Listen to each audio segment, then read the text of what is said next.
The Falcons got the best player available in Texas running back Bijan Robinson. We're breaking it down on tonight's Locked On Falcons. You are Locked On Falcons, your daily Atlanta Falcons podcast. Part of the Locked On Podcast Network, your team every day.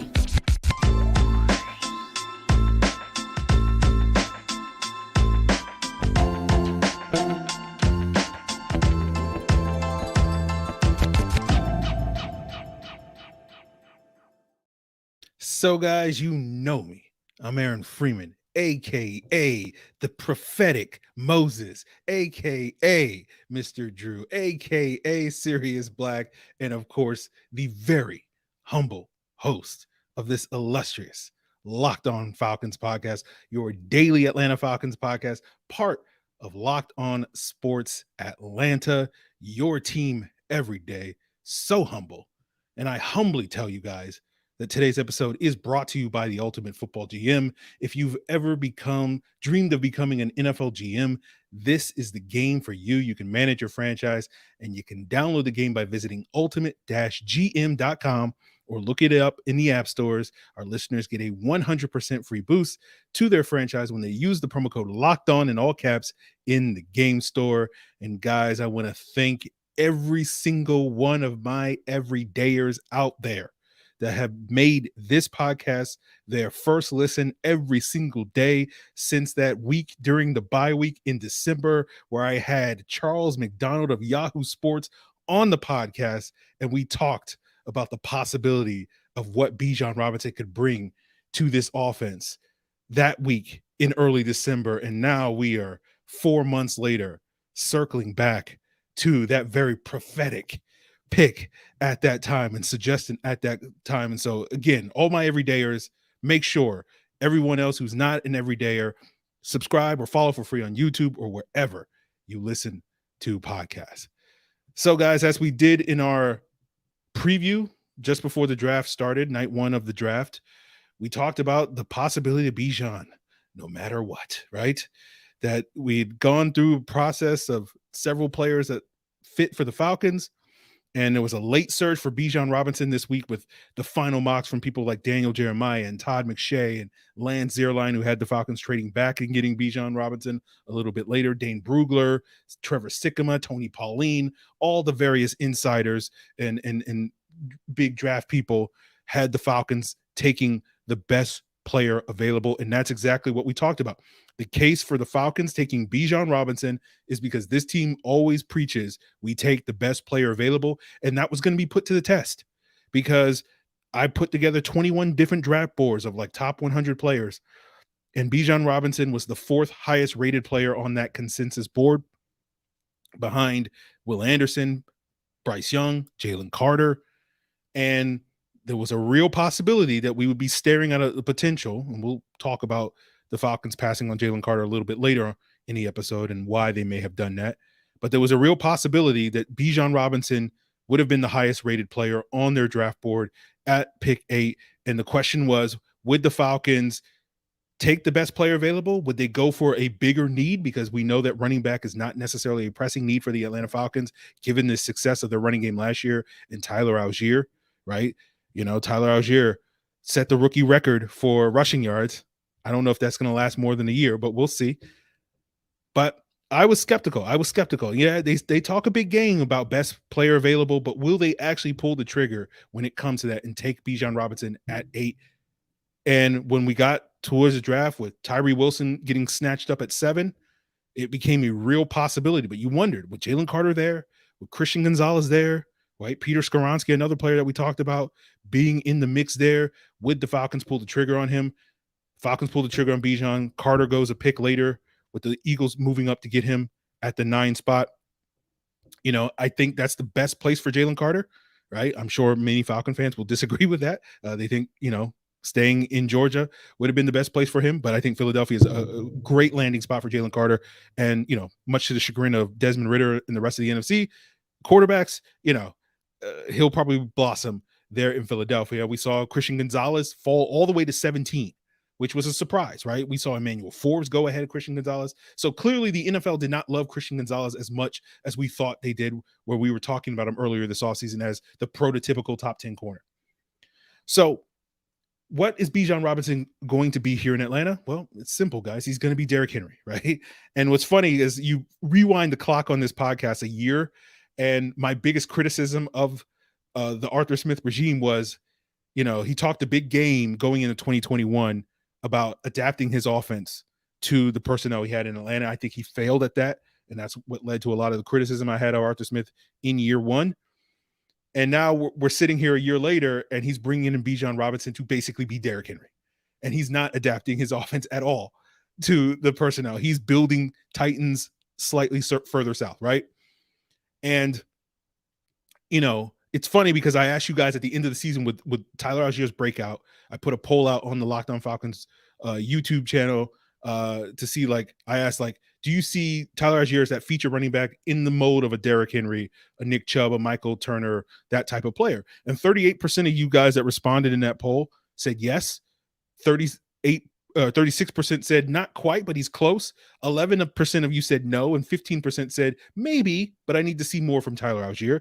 Well, clearly the Falcons brass fit into that 11% that said no. Tyler Allgeier is not. You're not taking a running back at 8. You're not valuing Bijan Robinson as highly as you do to put him on the top 8 players on your draft board if you truly, truly believe in Tyler Allgeier. And we're going to see him and Tyler Allgeier split the load. I think you needed that, right? I think I've been talking all offseason long. The Falcons needed to add another running back, and they got the best running back in the draft class, right? You have Cordero Patterson, who's going to be 32 in his contract year.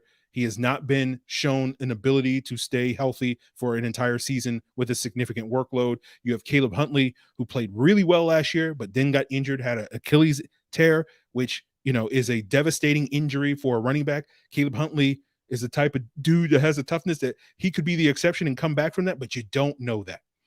And so you look at the Falcons rushing attack last year, they had a league high 559 carries. And they were third in the NFL with over 2,700 yards. And running backs accounted for 81% of those carries and yards. CP and Huntley combined for about half, 48% of those carries and yards from the running backs. And then not to mention, you're losing roughly 200-ish yards from Marcus Mariota, going from Marcus Mariota to Desmond Ridder, mostly due to the fact that while Desmond Ridder can be an effective runner, at least in his 4 starts, he averaged about half the yardage that Marcus Mariota had as a runner in a per game basis when he was the starter for 13 games, and Mariota had over 400 yards. So you're potentially losing another 200 yards. And so again, that's why I sit here and I say, you got to have another running back in the mix. If you don't have confidence in CP anymore, if you don't have confidence in Huntley to get 200 plus carries between the two of them, right? Are you going to double Tyler Allgeier's workload, go from 210 carries to 370, 400 carries this year? Because that's what you need in this offense with this Falcons team. And 2 backs are going to make this offense work better. The Falcons got the best back in the draft in Bijan Robinson, and you could just simply do the math, and you take CP's carries, you could take Huntley's carries, and you take half of Mariota's carries. If you give those to Bijan, you're looking at a stat line in 2023 for Bijan Robinson, 260 carries, 1,280 yards. That's an average of nearly 5 yards a carry, 13 touchdowns. That's if you add up CP, Huntley, and half of Mariota's production from a year ago. And that's basically very similar to the stat line we saw from the last top 10 running back to go in the draft when he won Offensive Rookie of the Year in his rookie season. That's Saquon Barkley back in 2018 when he had 260 carries, 1,300 yards, and 11 touchdowns. So I sit here and I go, you can hate the pick all you want, but are you going to be hating the pick when Bijan Robinson is the front runner and the likely outcome for Offensive Rookie of the Year? That's what you're expecting, a guy that can immediately impact the football field, splitting carries with Tyler Allgeier, and that's going to be a dominant 1-2 punch, guys. It's going to be so fun to watch. Allgeier being the hammer, Bijan being everything. Right? Bijan is everything. If you're not familiar with Bijan's game, please acquaint yourself. Go find a YouTube highlight clip. He's a complete running back, as complete a running back as we've seen since Saquon. I think he's light years better than Saquon as a prospect. I know that's a hot, spicy take, but I don't think Saquon had the vision that Bijan has. And I think he may be the best running back since Zeke, the best running back since Adrian Peterson. That goes back almost 15 years. So that's the type of player that the Falcons are getting in Bijan Robinson. But we've talked about the upside of what Bijan Robinson is going to bring to the table. We'll talk about some of the criticisms, the downside to taking a running back as high. And as well, since we're doing this live, get your questions ready as we continue today's first round rapid reaction podcast, guys. But first, I want to tell you about Ultimate Football GM. If you're sitting there watching the draft and you're saying, I can do a better job than all these GMs, well, guess what? This is the mobile game for you. You can handle every strategic aspect of a football team, hiring coaches, coordinators, trades, free agency, and of course, the draft. It's a very challenging and realistic game. So you will be challenged to build the best roster if you think you can do a better job than Terry Fontenot. Probably can't do a better job than Howie Roseman, but challenge yourself by heading over to ultimate-gm.com to download the game. You can look it up in the app stores. And when you do, make sure you use the promo code LOCKEDON in all caps. That's LOCKEDON in all caps in the game store, and you'll get 100% free boost to your franchise. So again, that's ultimate-gm.com to download the game. Ultimate Football GM. Start your dynasty today. So want to give another shout out to my everydayers. We'll be, talking all weekend long, multiple episodes. So you guys will have plenty of fodder all weekend long. We'll be doing another show late Friday evening, probably in the wee hours of Saturday morning here on the East Coast. Shout out to all my international listeners who are up at the wee hours of the morning, watching the draft. You guys are definitely the everydayers. Shout out to you guys. But we'll have a lot of great content all weekend long covering each and every draft pick that the Falcons have here on Locked On Falcons. And of course, subscribe on YouTube or wherever you get your podcast. Make sure you check out the Locked On NFL Draft Scouting live coverage. They did it Thursday night. I hung out with Joe Marino and Kyle Krabs for like 45 minutes after the Falcons pick, talking, throughout the middle of the first round. You'll probably check me out tomorrow on their show. They'll be covering all of day 2 as well on the Locked On NFL Scouting YouTube channel. But let's talk about this pick some more. It's a polarizing pick, right? And we've talked a little bit about this before. Analytics are going to tell you don't take a running back in round 1, let alone taking a running back in the top 10.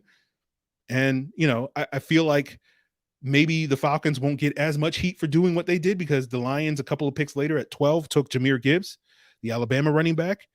They'll probably get a little bit more heat as a reach because, again, most people thought Bijan was one of the 3 to 5, 5 to 7 best players in this draft.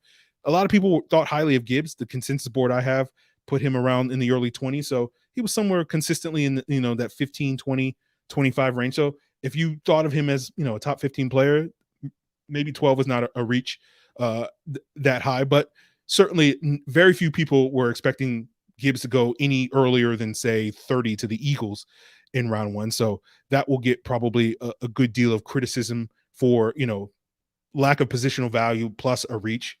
But I have no defense, guys, against the analytics argument. The data is long and sound that running backs are not a great pick because the shelf life of a running back is not very long, right? Now, there's other reasons why the analytics community don't like running backs in round 1, largely due to the perception that the difference between an elite running back and a pretty good running back is not as significant as it is at other positions.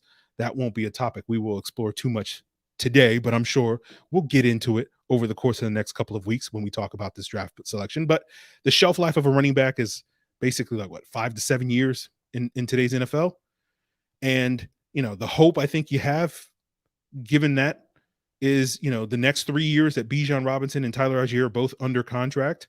You can save a little bit of wear and tear on both of their bodies so that maybe they will have a little bit more of a longer shelf life than your typical running back, because players of their caliber in the offense like the Falcons run will often get, you see it with Derrick Henry getting 300 plus carries.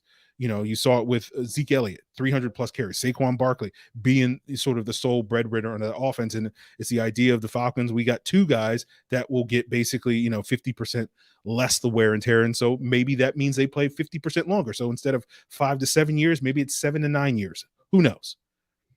But we saw in this draft, positional value was not a thing. Not in this draft, right? You know, so many players at non-premium positions got picked high in this draft.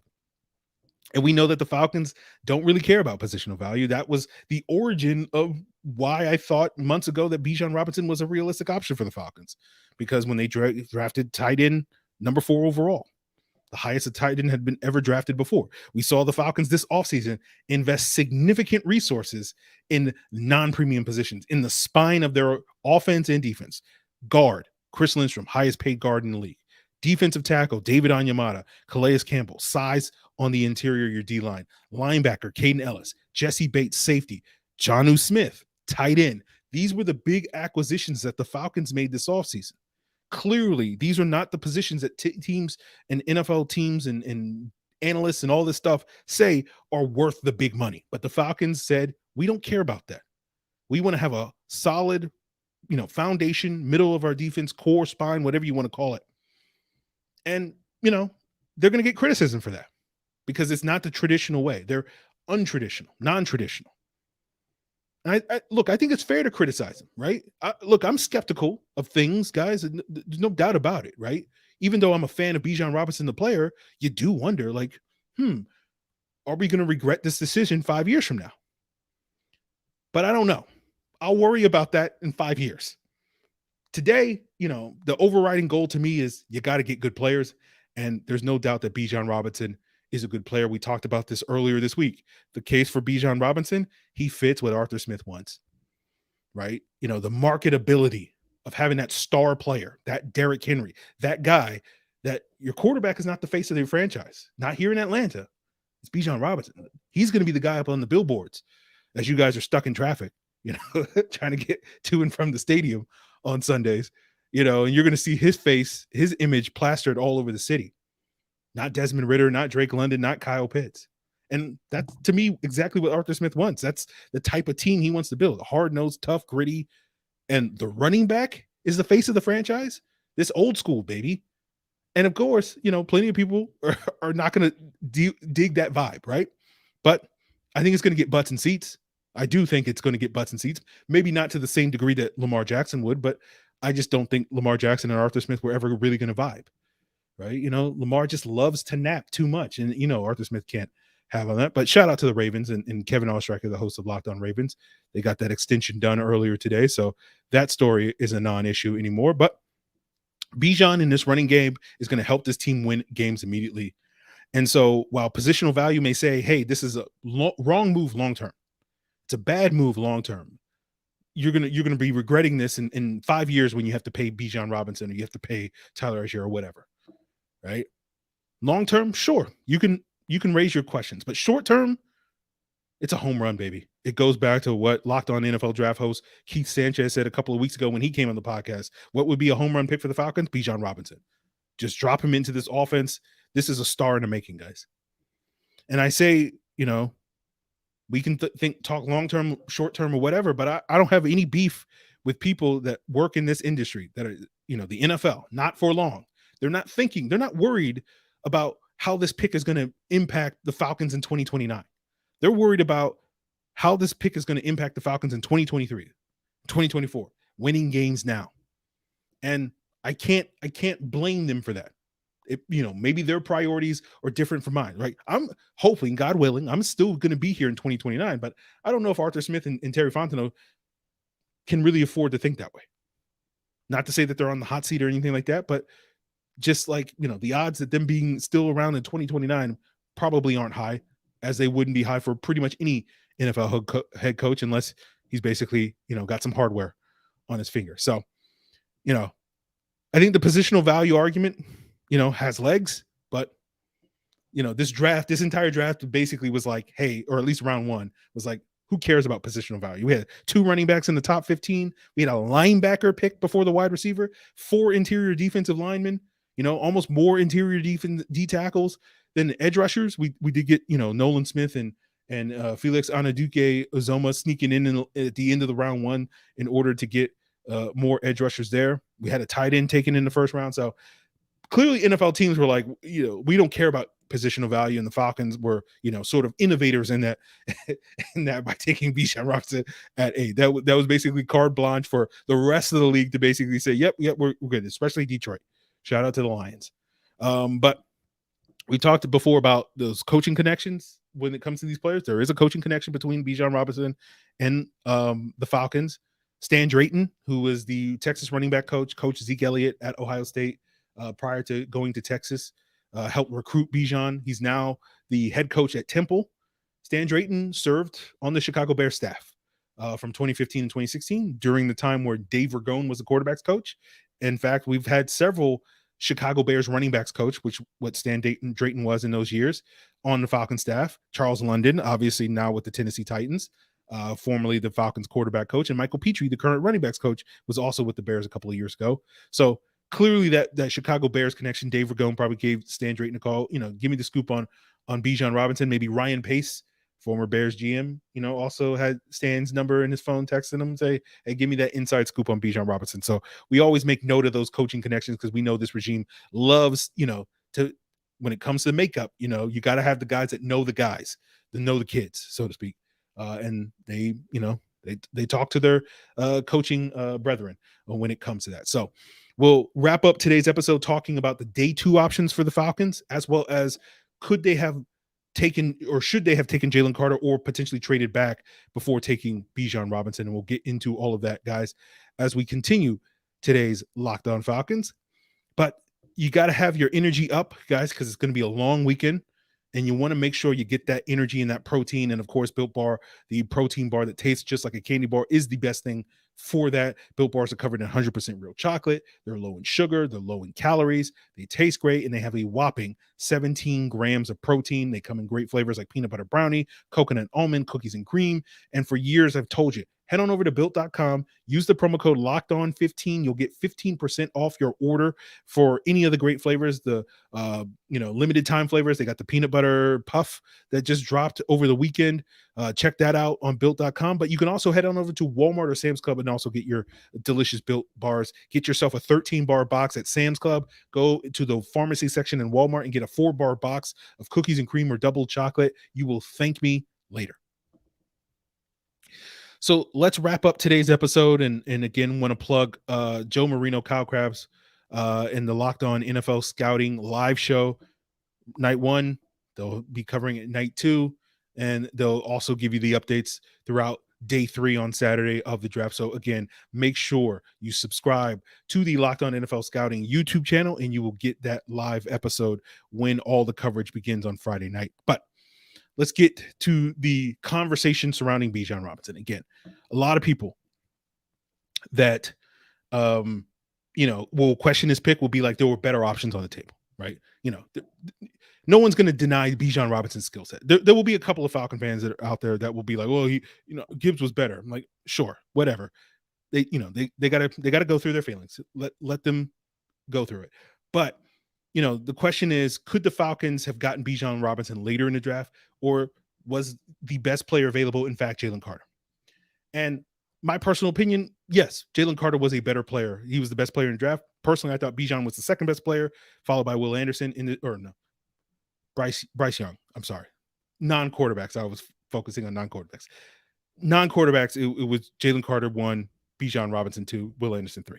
That's fair to say. So from my perspective, Jalen Carter was the best player available. But as I said many times on the podcast and in the lead up to the draft, pretty much no one who covered the team, as well as, people like Tony Pauline of Pro Football Network, a draft insider and all that stuff. No one that covered the team seemed to think the Falcons wouldn't draft Jalen Carter. And I didn't have that feeling either as we got into the draft. I don't know the person, Jalen Carter. I know the player, and he's a heck of a football player. And he's going to be a dominant player in Philadelphia.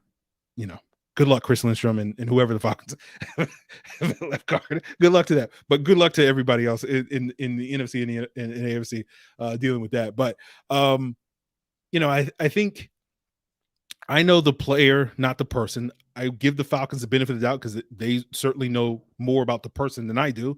And I also thought, it seems likely, based off of things you hear, Jalen Carter's going to get sued for the events that occurred this past January that led to the deaths of his teammate Devin Willock and a Georgia staffer and Chandler LaCroix. And I just can't imagine Arthur Smith being the type of coach that wants to deal with answering that question when he goes up into the press conference and Mike Rothstein or Josh Kendall or whoever asks him, is Jalen Carter going to be at practice today? And he's like, no, he's got court because he's got to deal with this ongoing civil trial or whatever. So I don't see Arthur Smith being the type of coach that wants to invite that into the locker room. I'm sure opinions will vary. We'll never know. Again, Jalen Carter is in Philadelphia now. He'll blossom there. But the other question is, could the Falcons have traded back and gotten Bijan Robinson? And it's possible. Again, you don't know. We don't know what the offers were, right? With the Lions seemingly lurking at 12, it's not as if you could have moved back super far, assuming that they would have taken Bijan if he was there at 12. So it didn't seem likely that the Falcons could move back very far and still get Bijan Robinson. And not to mention, who knows if they really were getting offers other than, maybe from Philadelphia wanting to come up for Jalen Carter. But we thought, hey, if only 3 quarterbacks go in the top 7, that 4th quarterback, people are going to want to come up to get him. Well, that 4th quarterback was Will Levis, and nobody wanted to come up to get him because he fell out of the first round, guys. So it's a little hard for me to buy the criticism of, well, we could have gotten Bijan later in the draft, or we should have taken Jalen Carter. Again, I don't have any disagreement with that opinion, but again, I don't know the person, and that clearly was a deciding factor for the Falcons, right? So, as I say, there's 2 types of fans when it comes to 2 types of people in the world, right? And the question, I say you're a Bijan Robinson fan, or you just haven't watched him yet, because everybody that watched Bijan Robinson will become a fan of his. So who are you going to be when you wake up on Friday morning, guys? Right? Get on board. It's basically what I'm sitting here telling you. So we'll wrap up today's episode talking a little bit about what the plan is for day 2. Basically all the same needs that we thought going into the draft exist, because, running back is not a need, right? So they didn't address any of their needs, right? So we got the offensive line. You got day 2 options like Steve Avila, Cody Mock, Osiris Torrance, who the Falcons brought in for a top 30 visit, Joe Tippmann from Wisconsin, Steve Avila from TCU, Cody Mock from North Dakota State, Osiris Torrance from Florida, and Joe Tippmann from Wisconsin. We wanted to give him a big edge, right? You got Keon White from Georgia Tech, Tuli Pelotu from USC, Zach Harrison from Ohio State. Potential day 2 options if the Falcons are looking for another, beefier edge to put behind Calais Campbell. Wide receiver, of course, is a need. Still holding out hope that, the Jets and the Falcons can talk about, shipping Corey Davis here for maybe a 3rd or 4th round pick. We'll see if that happens. But if not, the Falcons can take a wide receiver on day 2. Jalen Hyde of Tennessee, Josh Downs, North Carolina, Cedric Tillman, Tennessee, Tyler Scott, Cincinnati, Rashee Rice, SMU, Jonathan Mingo, Ole Miss. And then, of course, we need some more bodies in the secondary.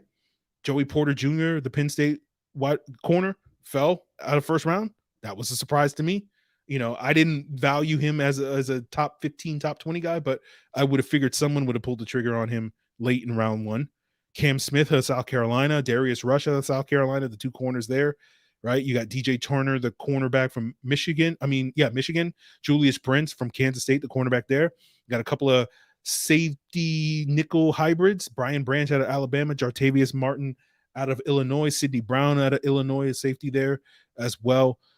So if it was me, I look at this list of players I just rattled off to you. I'm curious, leave a comment on who you would like to see in round 2 and 3.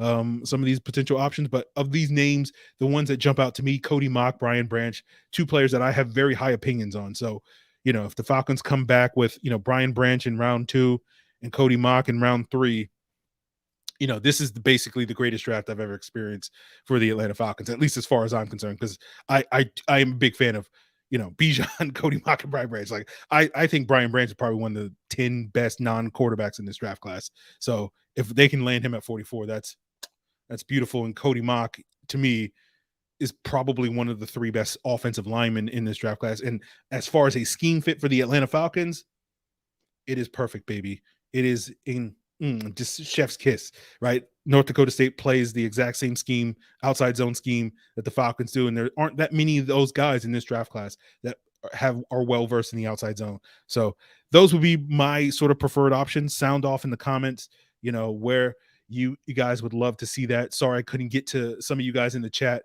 I really appreciate you guys showing up here, for this live, post round one reaction. But we got more coming tomorrow night, guys, when we react to the day 2 picks. And we'll see how many of you guys, switch sides, went from hating the pick to, now you're a Bijan Robinson fan because you sat down and watched, that 3-minute YouTube highlight reel or whatever you needed to do to get on board with the pick. So curious to see how many of those people. I've talked to so many Falcon fans over the last 3 months that were basically like, I wasn't that keen on the idea of Bijan, but then I watched him and now I'm like, you know what? I'm fine with it, so I'm wondering how many more converts we can get between now and the start of the regular season when it comes to that stuff, guys. But we will have more coverage for you Friday night. Check out Joe Marino and Kyle Krabs on the Locked On NFL Scouting.